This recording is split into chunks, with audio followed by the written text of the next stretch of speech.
So moving on, just really quickly, I am part of the economic development team, and this was put together by the economic development team. I know most of you know about it through Stephanie and Aldo, but it is a community-driven group, and what I mean by that is even though it is led by the city and we have city resources, it's community-driven from the standpoint that it's small business owners, residents, city council members that are here working together to create a successful commercial sector and to have a really strong dialogue between what the city want, or the needs of the city, the needs of the residents and the businesses, so that we can be there for everyone's success. So what is your digital storefront? In this world, you now have to have an online presence or you will get lost in the shuffle. And the reality is that you have to give this online presence as much, you have to give it as much attention as you're giving your actual storefront. So just like your store, you are creating everything that the window looks like, to your signage, to everything, and your digital footprint has to have the same attention to detail. In marketing, there's kind of a few fundamental questions that we always ask ourselves, and the first one is called the who before and after. You can see kind of what the bullet points are, but you need to figure out, or you need to ask yourself, and I'm sure many of you have done this for your own storefront, but who are your clients? Who do you want your clients to be? What do those clients think of you now? And with a successful marketing strategy, what will they think of you after? So maybe you want to get a particular demographic within the city and they're not coming into your store. And so you have to really identify what are the behaviors of those shoppers? What are they attracted to in terms of visual storytelling on your social media? For us specifically in San Marino, since this is geared towards San Marino, we have our current residents, we have future residents, current businesses, future businesses, and tourism. Who's here now and who might we want to attract?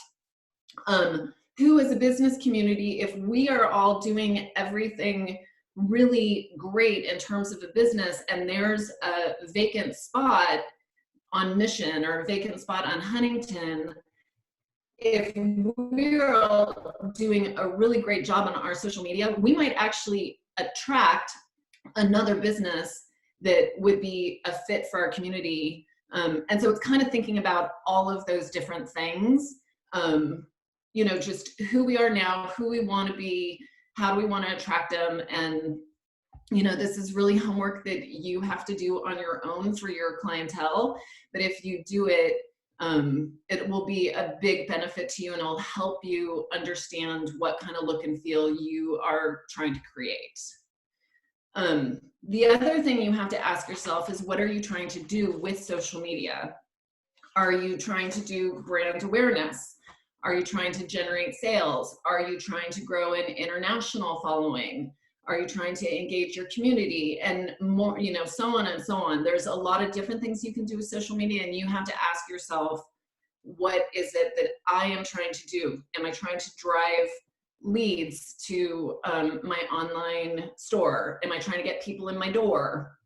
Whatever it is, those are, again, discussions that you kind of have. This is kind of the foundational stuff that you have to get done for your business. And then based on that is really kind of where you then are going to identify what social media platforms are the best for you. This is a graphic that I put together forever ago to kind of explain what social media is. And I'll give you guys a second to read through it, but it's essentially using the example of a donut, all the different ways to explain what social media is, whether it's here's a photo of my donut versus I like donuts, and it's kind of giving you the, just kind of the various platforms and how to view them. For small businesses, I recommend Facebook and Instagram, and those are the two platforms today that I'm really going to focus on. By the way, I'm happy to share this whole PowerPoint presentation, plus the recording, so that you can have a visual. So like if I go through this graphic too quickly, or if I go through some of the example photos too quickly, you'll have them in the future to look at. Okay, so I said we were gonna do Instagram and Facebook. So kind of quickly, and again, this is something that you can look through. I won't repeat everything, but you know, Facebook and Instagram have very different users. So for example, on Facebook, while it has 2.5 billion active daily users, 90% of those are outside of the United States. That still is 250 million people that you could reach within the United States, but that's something to understand. Like if you want international clientele coming to San Marino, or if you want international clientele buying your product online and you shipping it to Europe, then obviously Facebook is going to be a better platform for you compared to Instagram. Obviously, the demographics of male versus female you can see is different. The other thing is that Facebook tends to have an older generation. And by older, I mean that right now, I think it's currently people that are 45 and over are the main users on Facebook, where the younger kids, the Gen Z, millennials, I forget what all the other generations there are these days, but they're the ones who are using Instagram. And the one thing I want you to see at the bottom of the Instagram column is it does say that 73% of those surveyed says that Instagram is the best way to reach them, which is one of the reasons why I personally really like Instagram. Since they are the same, meaning Facebook and Instagram, they are the same company, there isn't much difference. Except for the demographics. The way that I use Facebook versus Instagram is going to be very visual driven. It's just going to be pictures with a witty little caption. Facebook, you can have a little bit more in depth. It's a place that if you were to get a write-up in press, you would put there. If you were a veterinarian and you wanted to get some information out about a brand recall, you'd be putting that probably on Facebook more than you would be putting it on Instagram. So there are differences in how I use the two platforms, but really they're the same. And usually what I do is I post to Instagram, I have it linked so it automatically posts to Facebook. And then with Facebook, I'm then putting additional content on there that are linkable stories, information that I would want my clients to have about latest news, like becoming, think of it as like a resource or a library where people can go knowing that the information is credible based on your brand and your topic. The one thing that I do want to say with regards to the two platforms, and I am going to go into this next, is the infamous algorithm that you always hear about. Facebook does not like hashtags, and Instagram loves hashtags because it's a way to search for things. So what I usually do, if you look at the right-hand side of your screen, that is an actual screenshot of my notes application on my phone. And for various clients or for various topics, I will have a series of hashtags that I know are kind of my constant hashtags. And what you want to do is you post your content, like so you'll post your photo with the caption and you get that posted. The very first comment, you'll go to your notes and copy this, whatever, you know, whatever your hashtags are. The reason that it has the 5 dots is just because it makes it visually pleasing. And that's a way that you can have the hashtags supporting your Instagram account, but the algorithm on Facebook, especially since you're cross-posting, that algorithm is not gonna ding you on Facebook. So I hope that makes sense, and if not, we can talk about it a little bit more at the end. Moving on to the algorithm. I could probably spend a good 10 minutes trying to explain the algorithm, and what it really comes down to is you have no control over it anyway. It essentially is a ranking that is given to you by the company based on your content. And if they think your content is the kind of content that will be engaged with, if they think that people are going to like the photo, if they think people are going to comment on the photo, and if they think people will share the photo. So the one thing that I would say about the algorithm is the better the content, the better your ranking. And so therefore the algorithm works in your favor. And I know it's kind of a esoteric, convoluted topic, but just know that it's a ranking that is given to you by the company on an individual picture basis. So you want your content to just be as compelling as possible so that you have a high ranking. Moving on to content. So you want your content to be new, unique, and engaging. If everyone is doing a certain kind of, gosh, I can't even think of anything, but like, if everyone is doing the bucket challenge that they had a while ago for ALS, for example, if everyone is doing that, then that's going to have a really low ranking because it's something that everyone has. So you want your content to be new, unique, and engaging. You want it to be useful and entertaining to your users.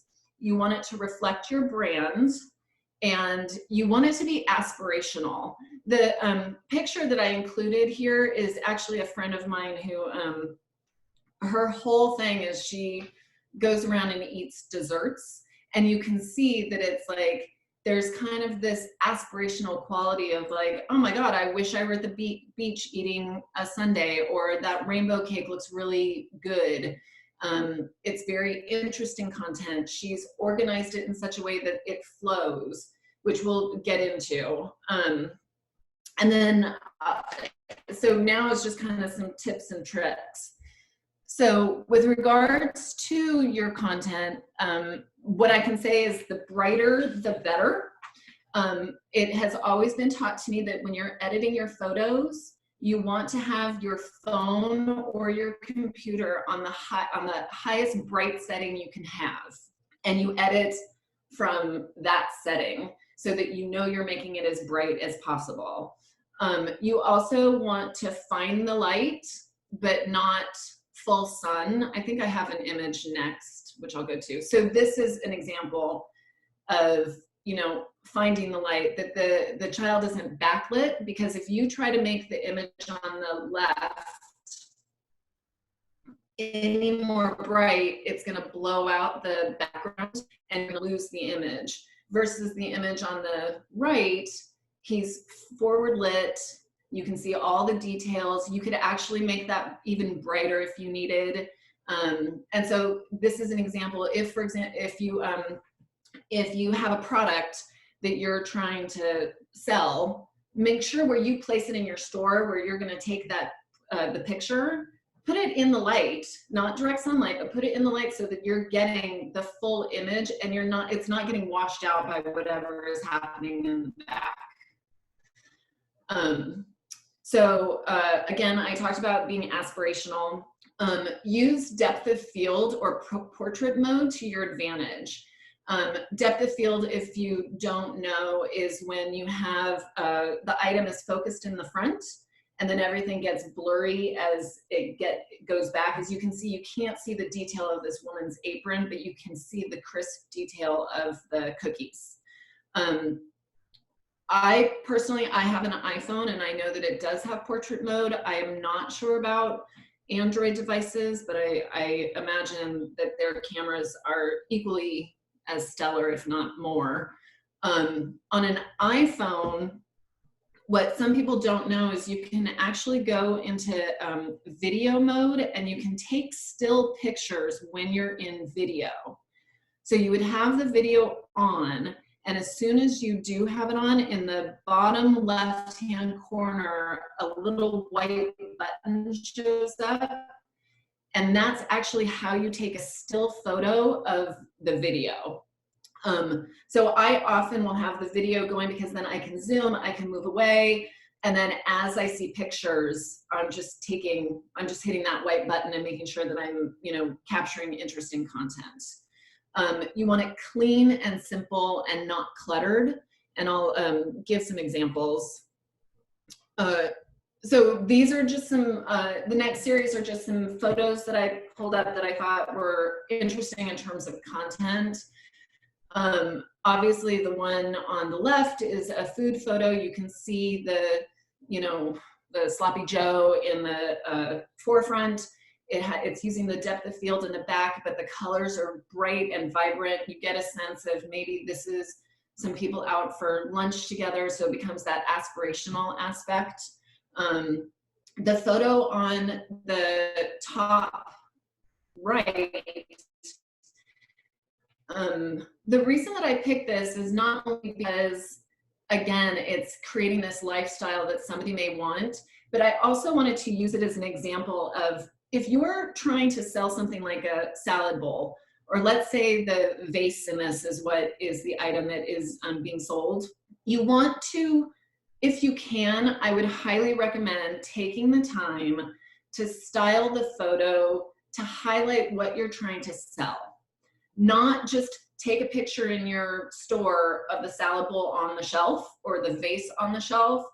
Take a moment to put it into a setting on a table with some flowers, and make it just a little bit more visually appealing, so that you're giving a whole context of what what the user's life could be like if they owned this vase on their dining room table. The bottom right is a very well-known brand. Olive and June has done a remarkable job in terms of their branding. Everything is the same tonality. She's gotten a ton, she has a huge number of followers. She only has 2 salons, I think, but she has a huge international clientele because of her ability to ship product overseas. And so I just put her as an example of somebody who's really doing something right in terms of having a very small footprint in terms of her storefront, but being able to have a reach that's global. I think it's something that pictures with people in them are 52% more likely to be liked. So using hands and feet, or sorry, using hands and bodies, having somebody hold a meal or doing something interesting movement-wise for fashion, there is a potential that it'll get more likes simply because you're seeing a person in it as opposed to just a sweater on a hanger.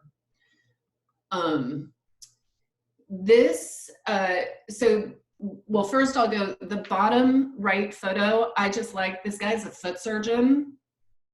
I think it's really great branding to have the Louboutin with the, oh my gosh, what is that called? Stethoscope, right? Anyway, so I just think that's really great branding. The top right is a friend of mine who's a mommy blogger. She puts together these really great charcuterie boards. She's always very on brand. This is obviously her Valentine's Day post. It's a simple kids meal that she's adding the hearts, and she has her kids' hands going in there, and it makes it just a little bit more of an attention grabber. The larger picture on the left, one thing that's really become a thing that people do, and I recommend it, is to look at your profile as a whole, not just what you're going to be posting for that particular day, but how you want, when somebody goes to your profile page, what is it going to look like? Maybe it's a particular color scheme where you're going from pinks to purples to blues. Maybe you're doing a appetizer, a dessert, and a breakfast. You know, like in this case, she is somebody who really focuses on not just her individual posts, but she's also focused on what her entire profile page looks like, and she's scheduling accordingly.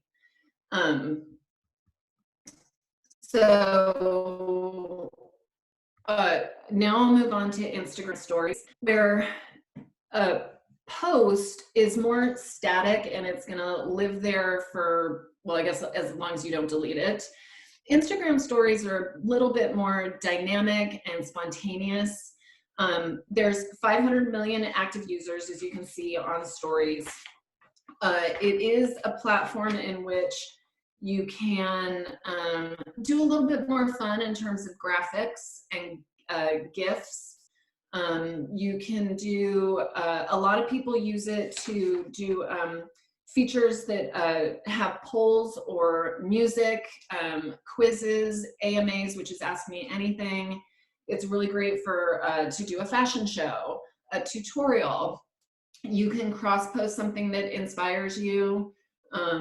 It's another place where you can share press clippings, and you can link to shoppable pages, and you can link to those press clippings so that people are, you know, reading about you right away.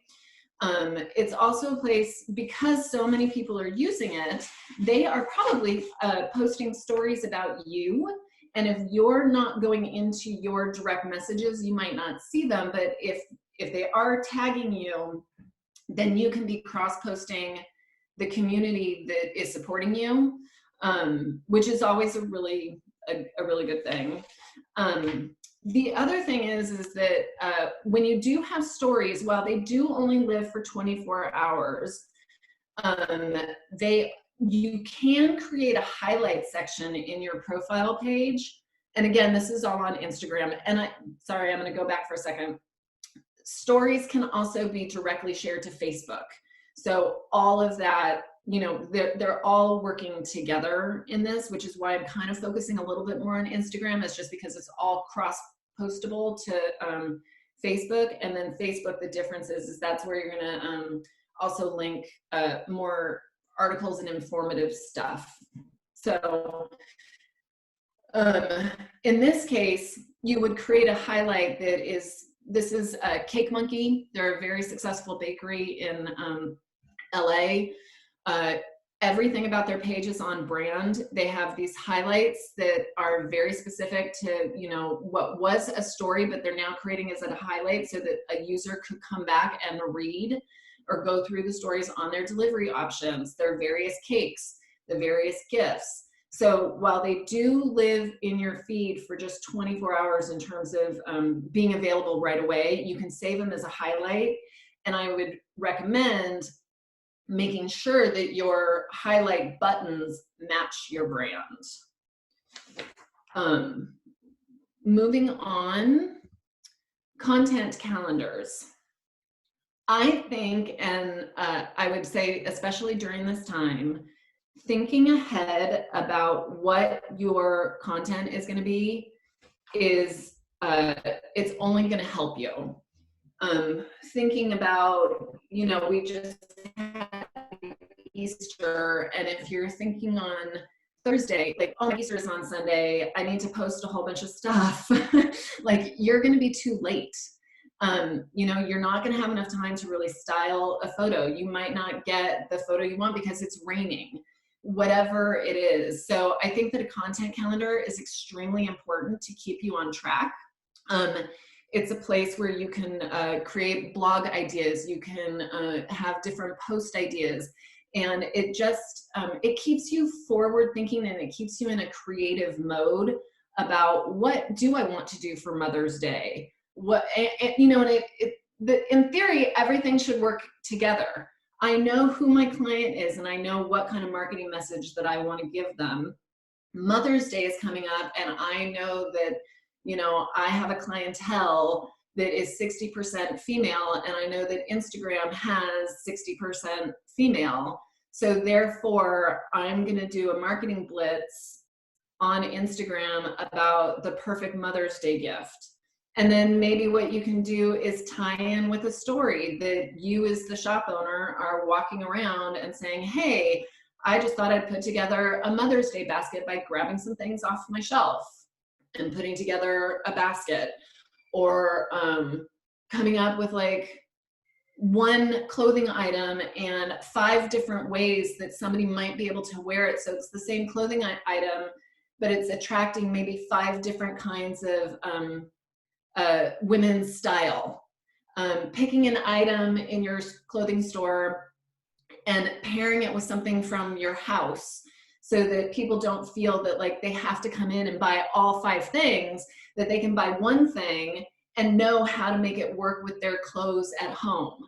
And so that's where kind of the content calendar gets you thinking about different ideas, and it gives you weeks and weeks in advance to prepare that and think about it and find somebody to model the clothes or get a manicure and get, wear a really nice Mother's Day ring.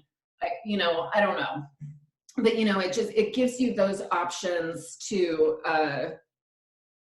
just be forward thinking and to be creative at all times. So again, the schedule is really important. It does everything to help you.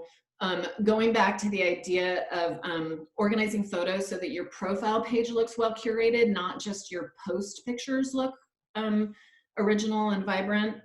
And believe it or not, it really does save time.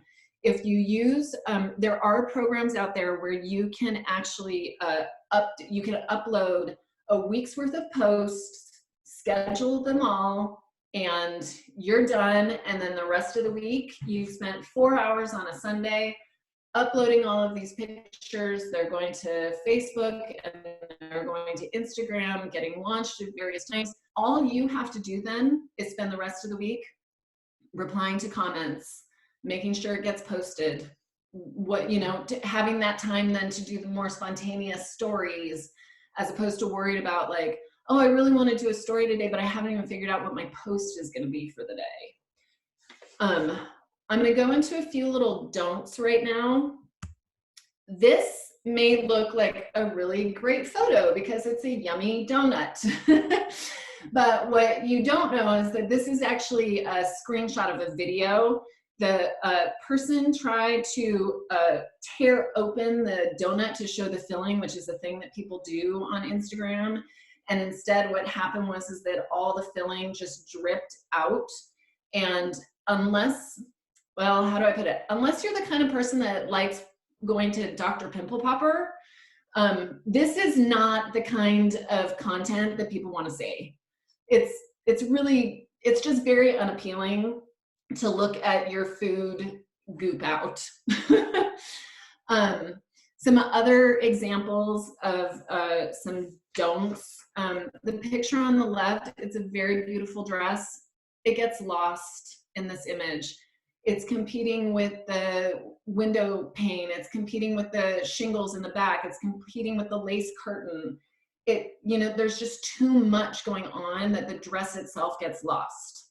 The photo on the right, I understand that people are concerned about copyright and they want to have their name on certain pictures. This is just redundant. I know that I'm following Polly Wales. I do not need to have her logo right smack dab in the middle of where my eye would go. I want my eye to be focused on the jewels, and instead, all I'm seeing is her name over again, and it simply doesn't make sense.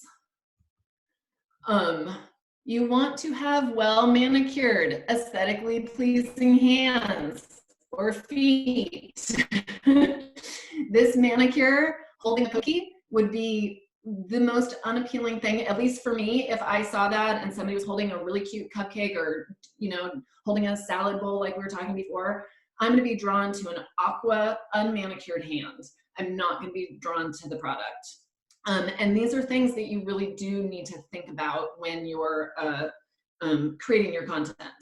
To go over this list, try not to use filters. At the end of the day, they look cheesy, and As I said in the beginning, you want your photos to be really bright, and oftentimes the filters are inhibiting that from happening. You don't want to post multiple pictures in a row within minutes apart. Instead, use galleries. You're allowed up to 10 photos in a post, including some of those photos can be video.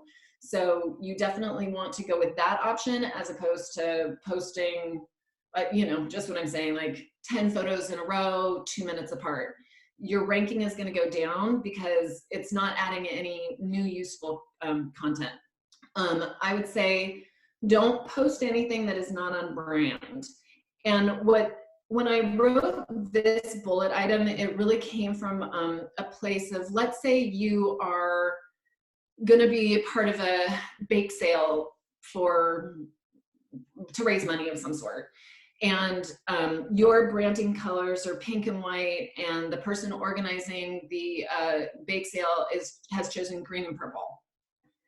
I think that it's better to take the time to recreate the graphic with your colors, with all of the information, and post that, and not post whatever somebody sent to you. If all of a sudden you have a particular look on your profile page and it right in the middle is something completely off brand, it will deter people. It might actually make people not follow you. I know that seems really, I want to say, kind of petty, but you know, people are nuanced. People are petty. So it's better. And then lastly, it's just better to not post anything than to post something bad. Some useful tools. There's a lot of free stuff out there for you. I won't go into it all, but there's a lot of design and editing apps. Some are paid, some are free. It really depends on what you want to do. I think that, I mean, this list is stuff that I use and that I recommend. I think that it's beneficial for you to go into your app store and look up, you know, photo editing and find an app that works for you. But, you know, and I should say photo editing is very different than using a filter. Photo editing is enhancing your color, things bright. Filtering is just trusting somebody's preset, and it might actually not work for you and your brand. Calendars and content calendars. Here, there's also, again, there's a huge amount of resources out there. Google Calendar and Trello are great. They do not have scheduling capabilities, and that is one thing that it's nice in terms of being able to block everything out or to map everything out what you're going to do. But some of the more the paid systems, and they're like Later, for example, I know is $9 a month. Sprout Social is a little bit more. But the benefit of those is that you can actually schedule your posts, as I was saying, like weeks in advance, and then you don't have to worry about it, and you've actually saved time for yourself. And then, so the constant question, how do I get more followers? My answer is going to be, don't worry about it. If you're doing really great content, the followers are going to come to you. And I think that you should focus on, you don't need, like, if you're a small business that's supporting San Marino or, you know, is up on Mission Drive or on Huntington, and you don't have an online store, do you need 71,000 followers? Like, why would that be a goal to have?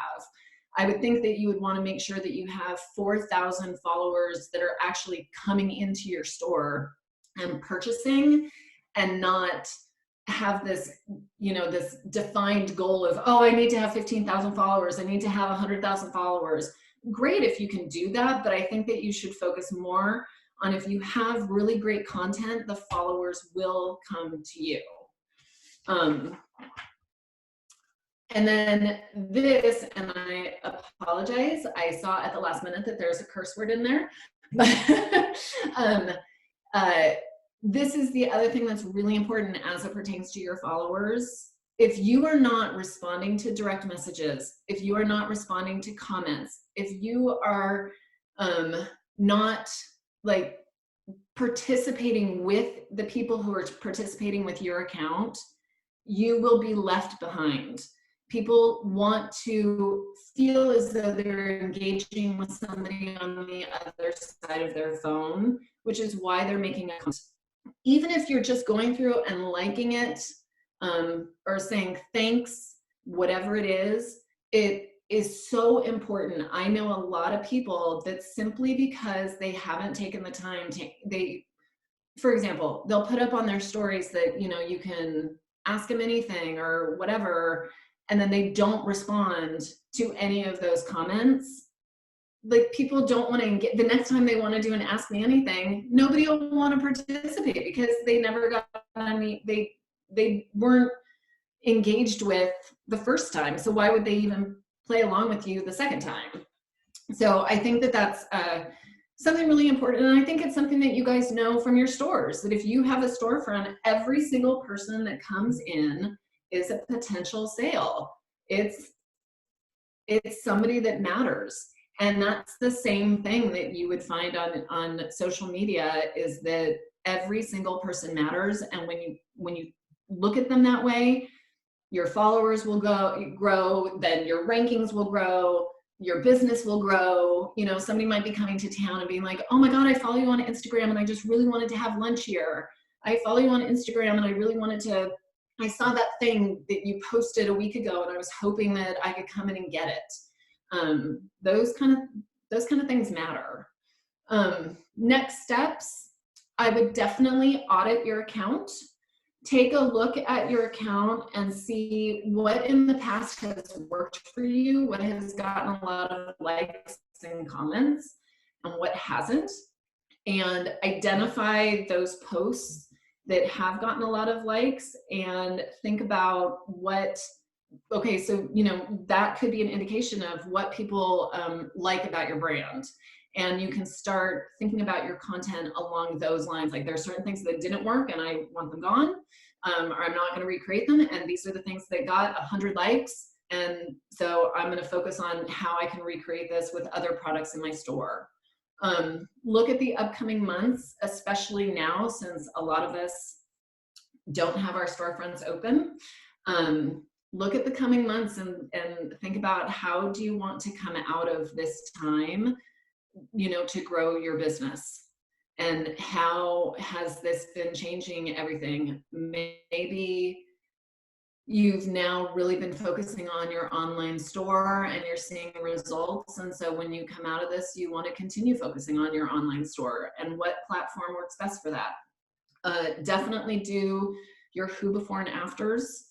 Figure out who your clients are, figure out who you want your clients to be, and really work on your brand. Have a conversation with yourself about what your brand is if you don't know that, which I'm assuming everyone does, but if you don't, like, now is the time to think about, like, do I want to rebrand? Do I want to refresh? Do I want to go in and take a whole bunch of new photos because I have the time and nobody else is in the store? So I might as well do a photo shoot so that when we launch out of this, it is perfect. And I have the next 2 months, you know, fully scheduled and all the photos have been done. So start creating your content. Don't be passive about this.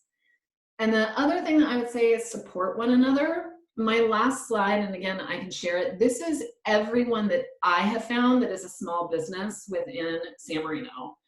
I'm sure that there are more, and I just don't know who they are. Follow everyone, and when they post a photo, like it, comment on it, you know, support one another. Because the thing is that I think that, let's say there's 25 here, if every single person follows one another and something gets posted, you know, you automatically have 24 likes. You automatically know that. And if that happens, that will impact your ranking. All of a sudden, Instagram is going to go like, wow, this must be a photo that we don't really understand. We ranked it really low, but it automatically got 24 likes. Let's rank it higher and put it into more people's feeds.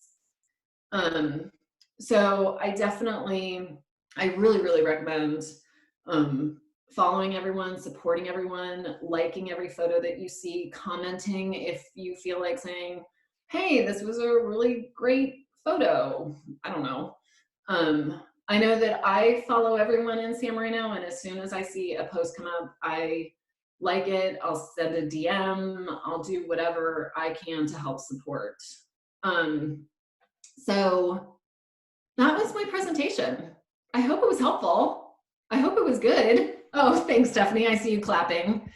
I'm going to try to, oh, hold on. Now I'm going to try to go back to the main Zoom, and I don't know how to do it. Anyway, so I guess if there are questions. Yeah, so Shelly, you could unshare your screen likely at the very bottom of the Zoom page. It probably lets you do that. There you go. Oh, stop share. Got it. There you go. And okay. So what I want to do now is I want to open up for Q&A for the next maybe 10 to 15 minutes on Shelly's presentation. And so what we'll do here to let this process go smoothly as possible is I have a list of participants on my screen. If you raise your hand, if you have a question, raise your hand on the link. And I will see you, and I'll call out your name, and we can unmute you to ask the question, and we can go about it that way. So again, if anyone has a question, go ahead and click on the participants icon at the very bottom of your screen. It'll pop up an image on the right side with all the participants. At the very bottom, it will show a raise hand feature.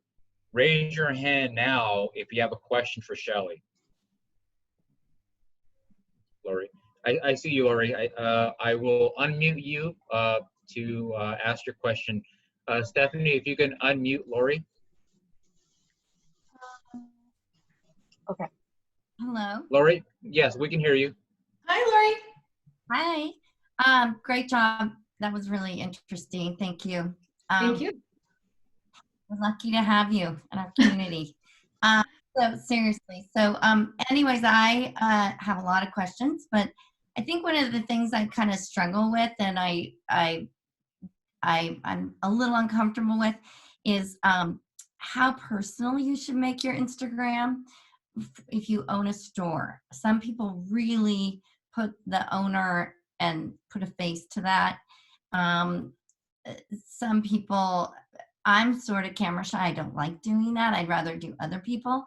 But it seems that the times I do make it personal and talk a little bit about myself or whatever, those posts do really well. So as uncomfortable as I am, I'm just not sure what's a good balance or what your thoughts are on that. I would honestly, I would just say, I hate that it's going to be so elusive, but I would say do what makes you feel the most comfortable. Yes, people really like knowing the face behind the business that they're supporting and the story. That doesn't necessarily mean it has to be your personal face, but even in the text, if you're talking about like why opening pearls was so important to you, and it's a picture of one of the dresses, you know, so that the caption has a little bit more of a personal flair to it, even if the picture is not necessarily you. Another thing is that you can also, if you are a little camera shy, you can also use the stories to your advantage, because you can kind of be walking around the store and talking about why you selected certain pieces, and you can be showing the product instead of your face, but it's a way for people to hear your voice, and it's a way for people to connect with you without you actually having to, you know, necessarily be on the camera. Does that help? Does that answer your question? Okay. I see a question from Welby. Stephanie, if you can unmute.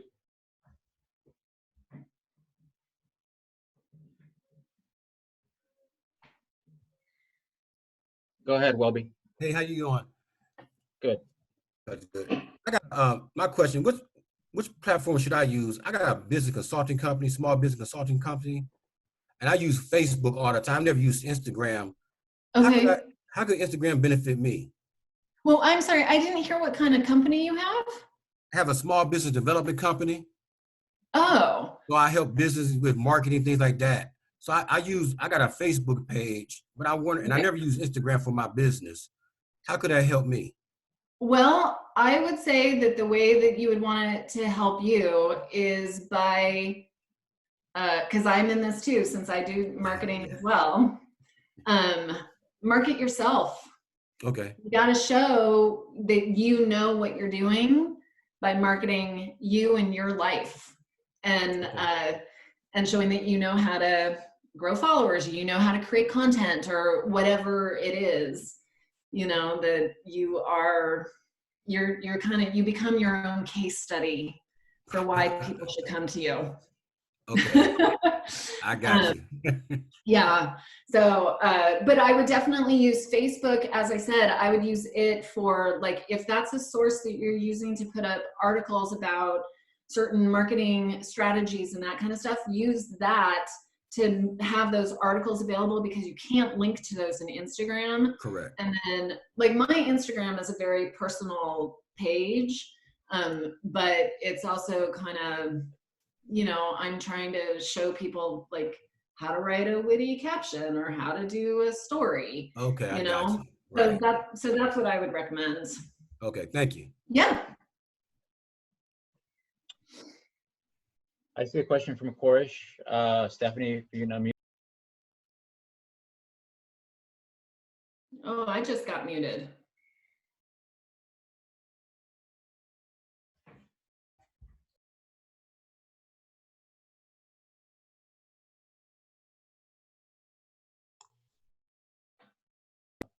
Can you hear me? Yes, go ahead. Yeah, sorry, I was unmuted for a second. Yeah. Hello. Thanks, Stephanie. Thanks, Shelley. Regarding the comment section where you said put the hashtags on the first comment instead Yeah. of the main content, does that, you do it after you post it, basically? You post Yeah. and So then as soon as you, so yeah, as what I do is, as soon as I post it, I go over to my notes where I have all of the hashtags. I can make any edits. I can delete something that I don't want or whatever. I can, so I edit there, and then you immediately go over to comments and make that your first comment. It also is a good strategy, because that way, you can edit the hashtags within that first comment. And as you start typing a particular hashtag, you can also see how many other posts use that hashtag. So if it has, you know, I mean, like, certain nuances of, like, a plural versus not plural word, you'll actually see that, like, one of them has 80,000 posts where another one has 50,000 posts. You might want to do both. You might decide, I only want to use the plural version. The other thing I should say is, always decide on a hashtag that is for you and your store. That is something I forgot to mention. And always include that hashtag, because if people are searching for you, they're going to be looking either for an account or a hashtag based on the name. Yeah, so that's what I do. You just make it, as soon as you post it, your very first comment, you just paste that thing that I showed you with the dots. Thank you. Of course. Any other questions from the group? You can either raise your hand on the camera, or you can use the link that's provided to you through Zoom.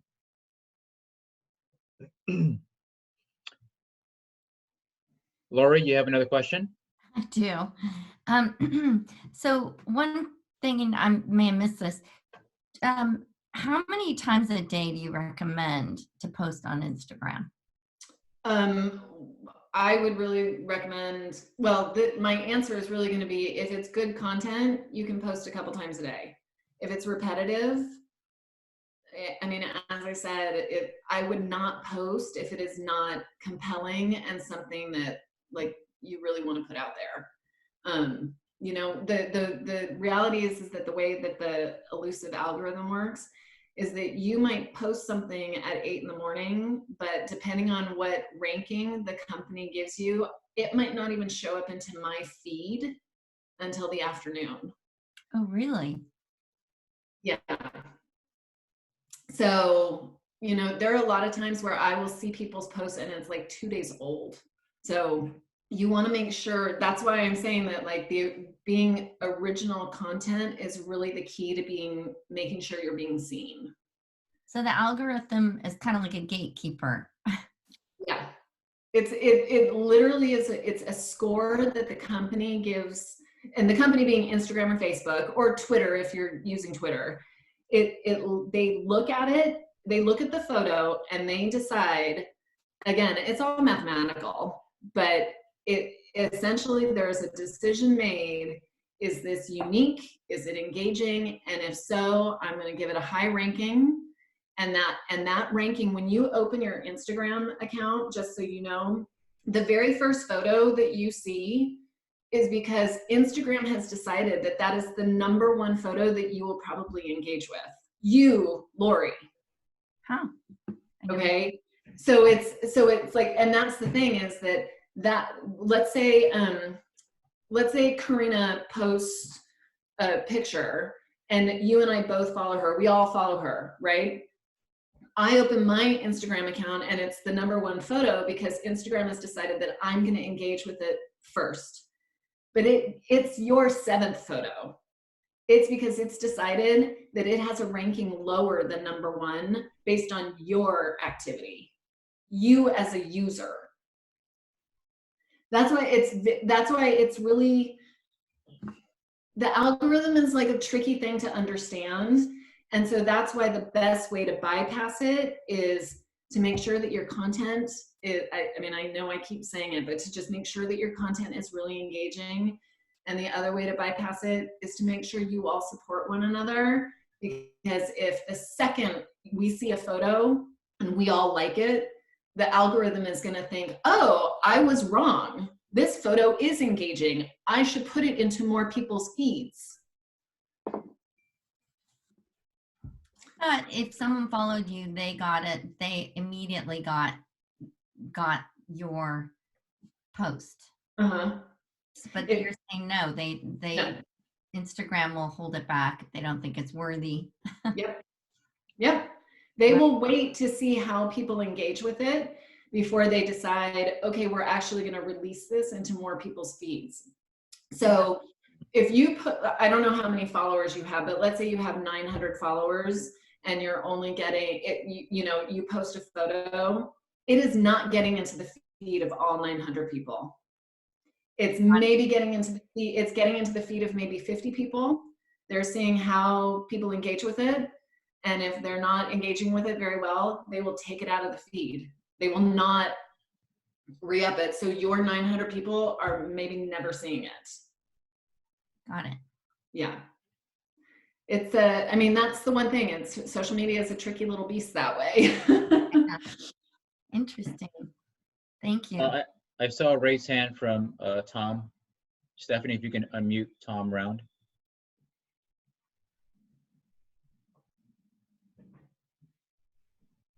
It's Michelle.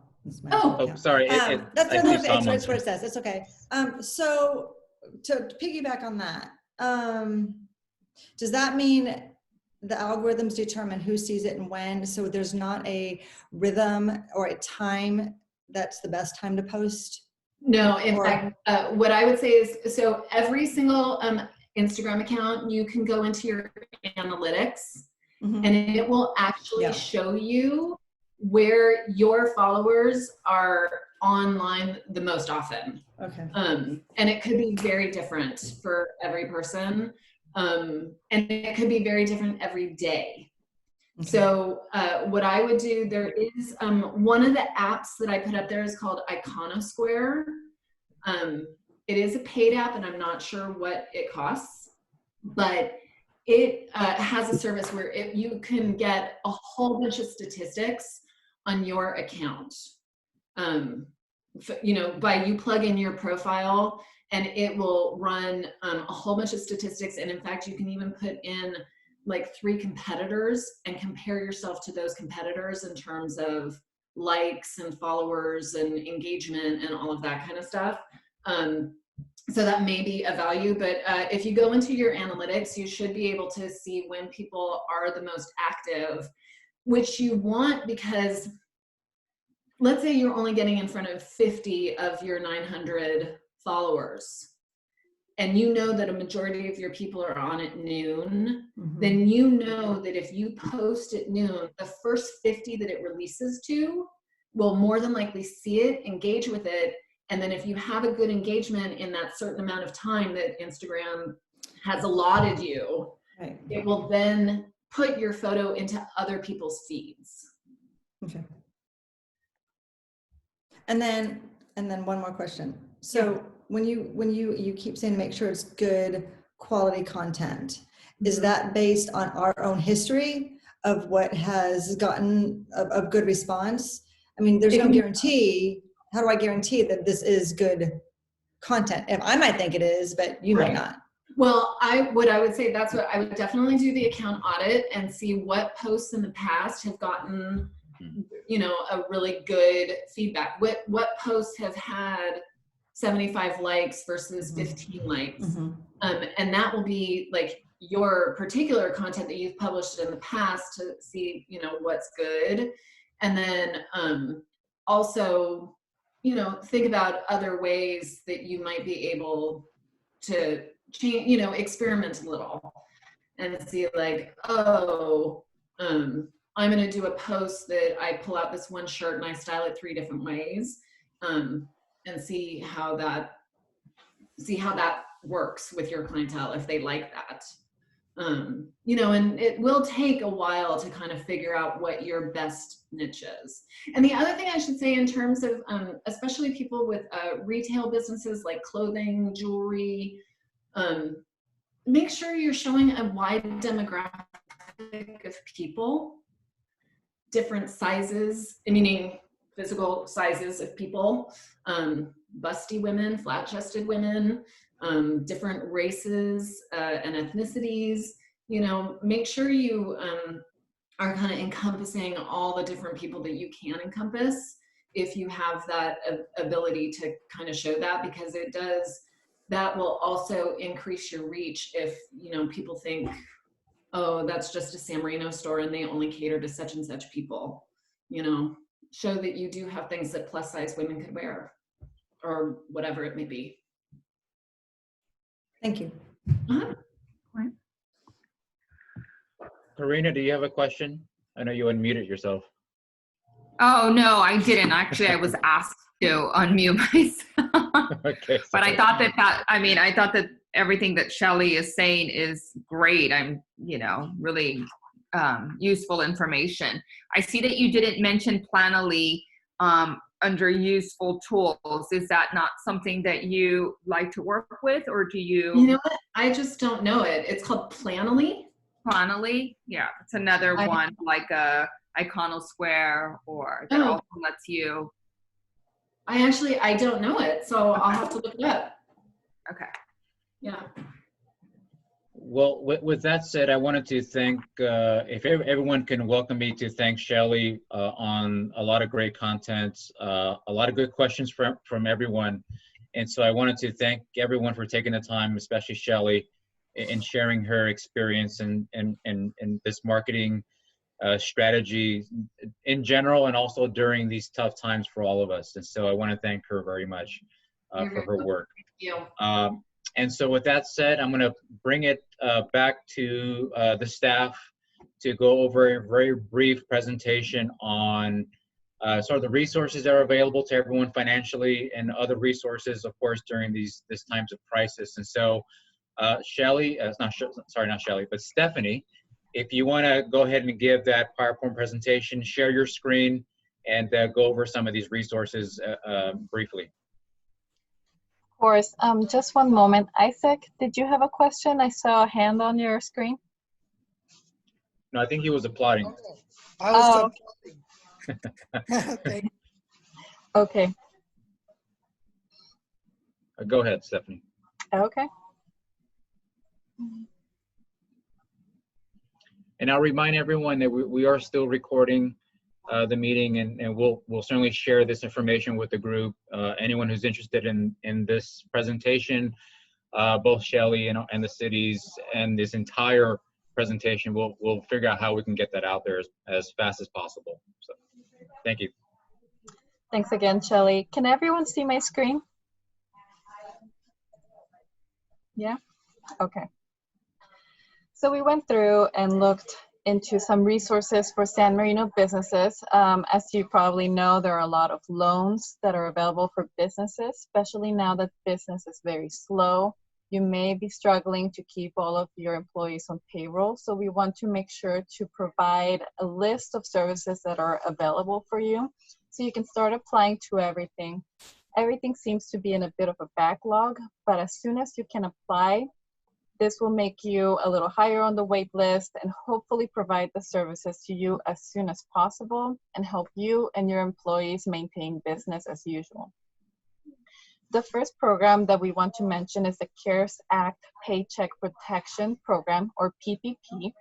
This is available if you're unable to pay your staff for payroll or essentials such as rent, utilities, and interest. For every loan program that we're going to mention, you can click on the link provided right here.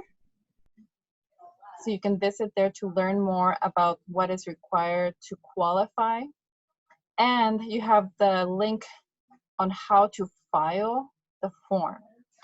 This one is very interesting. They provide low interest loans, and they can be completely forgiven if you meet a specific type of criteria. This will be very helpful for you to maintain all of your employees on payroll, so I highly recommend checking out PPP. The next one is the SBA Economic Injury Disaster Assistance Loan. It's available if you're in need of economic support to help overcome temporary loss of revenue. They're low interest at 3.75%. The link right here provides where to learn more about the criteria and how to file it. This one is a prerequisite for a lot of loan programs, so I highly recommend doing this and then following up with other loan programs that are available. The SBA Express Bridge Loan Program was created to address the fact that there is a backlog on these loan programs. So this will provide quick money, and then you can go on to the rest of the loan program. It provides a maximum gross loan amount of $25,000. So this should help you get you through until the other loan programs are processed. Again, you have the link right there in order to apply, and then you have instructions on how to file the program. I did check the links. They should all be working, but please feel free to send me an email if it's not working. The next one is the California iBank Disaster Relief Loan Guarantee Program. And here, the loan is available if your business has capital access barriers due to the coronavirus. The loans are up to 20 million. There's a max guarantee of 1 million, and it can be guaranteed up to 7 years. It does have a limit on which banks are participating, so I provided the 3 banks that are participating here. The next one is the Caleb Work Sharing Program. This loan is available if you experience a business interruption, which almost everyone is. The slowdowns are causing you to consider layoffs, which unfortunately many people are facing. And then you provide some benefits so all of your employees can still get some insurance. Here are the links. Next, you have the LA Economic Development Corporation Layoff Aversion Program. This is a service where they will teach you how to prevent layoffs by obtaining confidential consulting. The consultants provide advice at no additional cost or obligations, so this will be a very useful resource for you. In addition, it'll help you identify other incentives that we may not have heard about that can provide more money, assistance, financing, and other planning services. In order to get to them, you can read this website for more details, and you have to email this person right here, bap@laedc.org.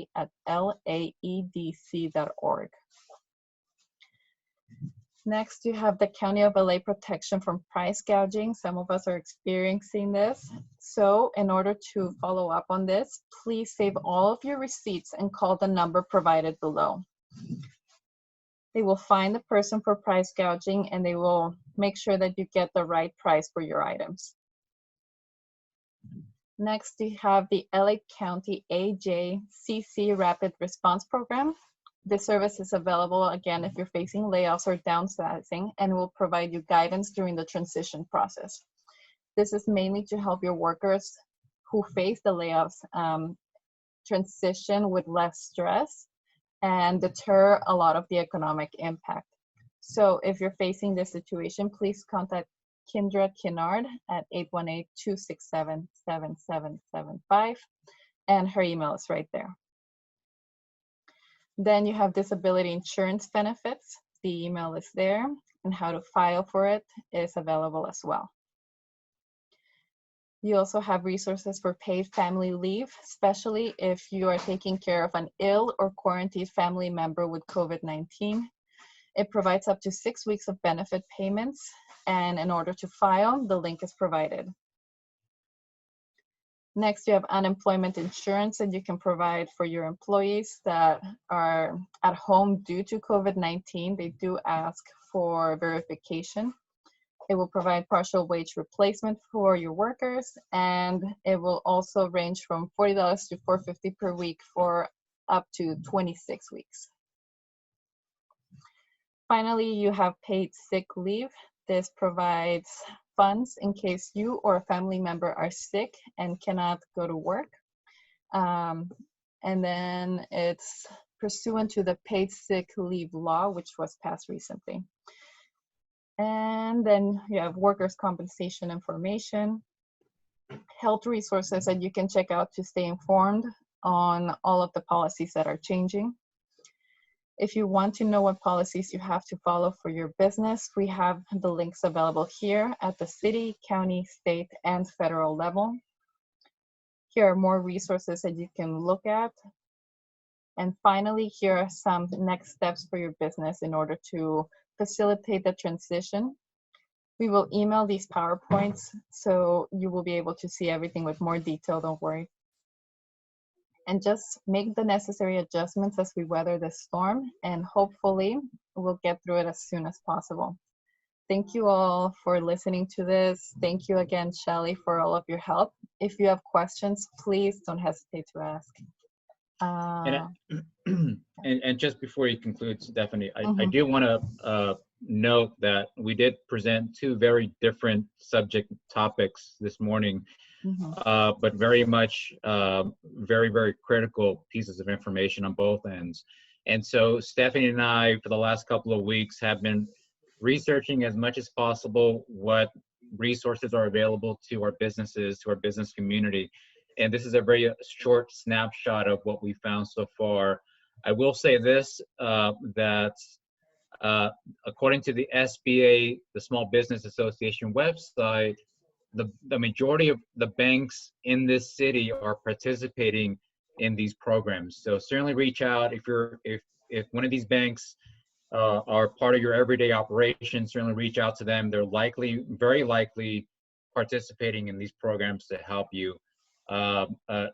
Also worth noting that there is that backlog, and so the sooner you apply, the sooner you get your documents put together and you apply, the better off you'll be with these programs.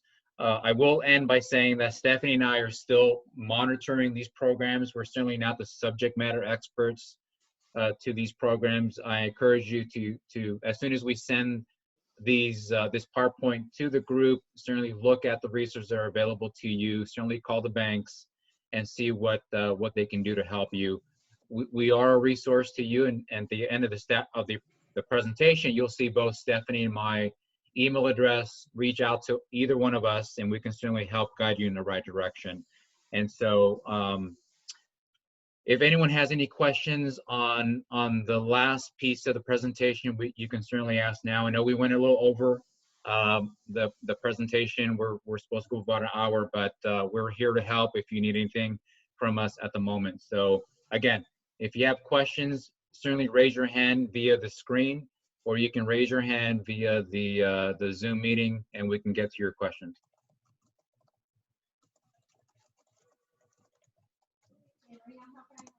I received a question in the chat if we can email it to a specific email. Go ahead and add a specific email on the chat box if you want that. Otherwise, I will continue emailing it to the whole list I have of emails that I've sent out so far.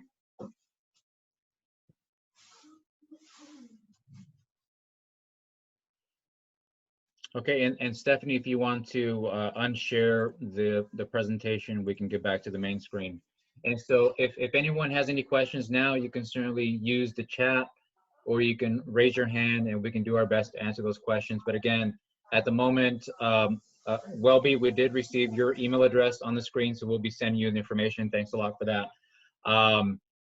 Certainly give us a call. I think everyone pretty much knows who Stephanie and I are in the city. We are your representatives from a business perspective, as well as we know most of you from residential as well. So certainly send us an email with any questions you may have. Anything really, we'll get back to you as soon as possible, because you are in our thoughts every day, and we want to make sure that we're a resource to every one of you. So unless there are questions, we can certainly end the presentation at this point. I see some more chats coming through. Let us know what you need. We'll get back to you. Send us email addresses and we'll ship the information out to everyone. For Karina's question, if the meeting will be in a separate email or will it all come together? Perhaps Shelly and I can just coordinate, get those presentations together and send them out. Okay. And I think we have a question from the Cub House. Hi, Cub House. Hey, Sean.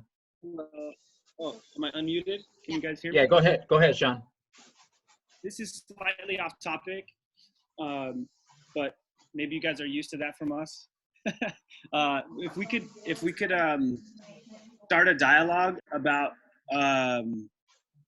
looking forward for whether it's the middle of May or whenever businesses decide that they're allowed to reopen in a normal format, maybe being ahead of the curve on new guidelines for like the amount of customers are allowed in a store, having like hand sanitizer in all stores. I was trying to look forward because bike shops being essential businesses, we're being extremely careful and we're learning things every day. So if there's anything that the city can do or other shop owners to help be preventative when we do open, so that we're not, we're not learning as we go, and rather we're maybe when it is time to reopen businesses, we're all prepared and we have some sort of reduced customer in the storefronts, and still, implement social distancing and things like that. So people, if we know that beforehand, we have time to acclimate the owners and the staff. So for us, we don't let anyone into the space whatsoever. They have to hang out outside by the gate, and we only allow one customer every 20 minutes. Learning as we go, we're meant to drop something off, and then so we never have anyone overlapping, things like that. We've evolved and grown, and I thought, I wish we did this from the very beginning. And I'm sure I hear about grocery stores doing the same thing, like they're getting better and better. So if the city can, put any sort of time towards making a safe reopening of all the shops, any kind of input, I think that would be, for me at least, I think that would be greatly appreciated. Yeah, and those are great comments and great questions, Sean.